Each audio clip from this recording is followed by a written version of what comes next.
Instagram notes vanished. Don't panic. I've got you covered with a super quick fix. First, make sure you're on the latest version of Instagram. Head over to the App Store or Google Play Store, search for Instagram, and tap Update if available. An outdated app is a common culprit. If updating didn't solve it, let's try enabling automatic updates within the app. Tap your profile picture, then the 3 lines in the top right corner for the menu. Select Settings, then About. Finally, tap App Updates and ensure Auto-Update Instagram is toggled on. Still missing? Some users report the Notes feature is tied to account type. Try switching from a professional account back to a personal account. If you're already on a personal account, try switching to a professional account, and then back again.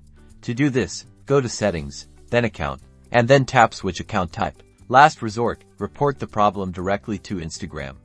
From your profile, tap the 3 lines again, select Settings, then Help, and finally report a problem. Explain that you're missing the Notes feature and have already tried updating the app. Hopefully, one of these steps brought back your notes. If it did, give this video a like and subscribe for more quick Instagram tips.